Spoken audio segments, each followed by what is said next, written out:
Kaixo, ongietorri jakindunera. Gaurko bideoan, erro baliokideak zer diren eta zelan lortu ditzakegun ikusiko dugu. Arbelan ditugun bi erro hauek erro baliokideak dira. Eta zergatik dakigu hau?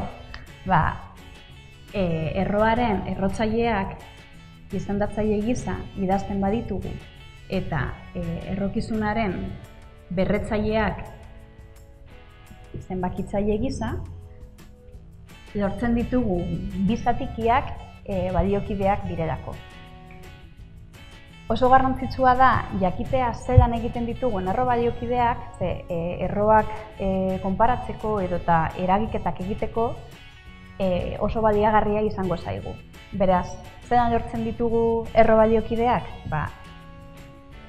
Bai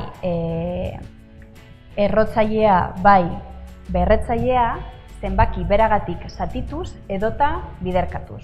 Adibide batekin ikusiko dugu.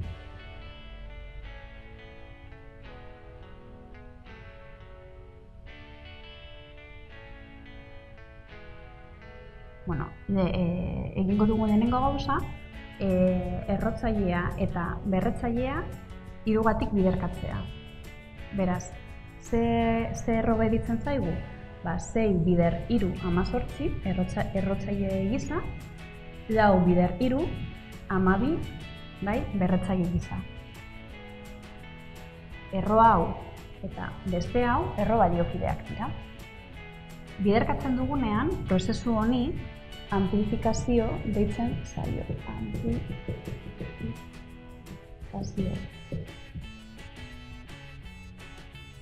Esan dugu, zatitzen be lortu dezakegula erro baliokidea, ezta?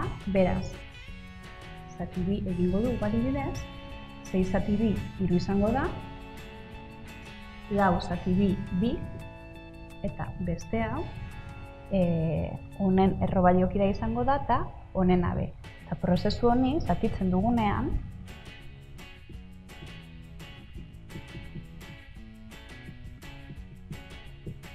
simplifikazioa deitzen zaio.